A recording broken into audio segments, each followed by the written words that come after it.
It had been many years since Makiko had been back to her parents' house in Nagano. Her father had never been the warm man she had wanted when she was growing up.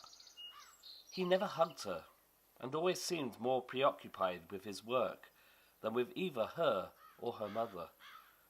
This fractured relationship only worsened once she had entered her teens. Neither had motivation to reach out to each other.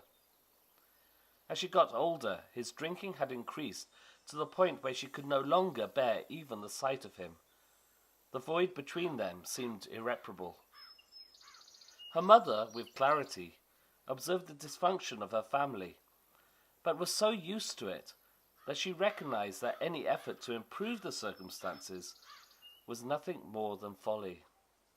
She had long realized that there was little point in trying to rediscover the man she had fallen in love with so many years ago. She knew it, her daughter knew it, and he knew it. He had become an exact replica of his late father, a man very few truly loved. When Makiko had finally reached adulthood, she fled from Nagano and her parents to Tokyo, seeking a life away from the structured, rigid formality that was expected of her. By comparison, she felt free in Tokyo for much of her 20s and had many opportunities to travel overseas for both work and pleasure, which offered her new perspectives from those she had been indoctrinated in.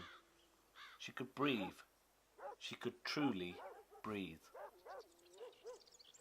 She received an unexpected phone call from her mother last Saturday. Her father, unbeknownst to her, had been struggling with a heart condition.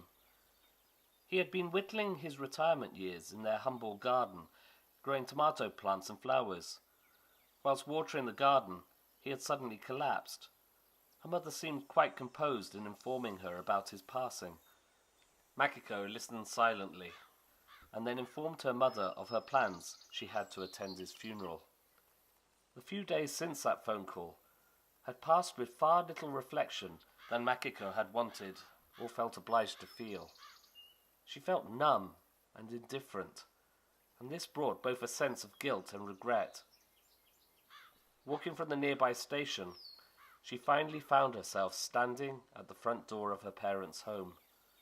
She briefly looked at the little garden around her, lifted her hand, and then knocked upon the door.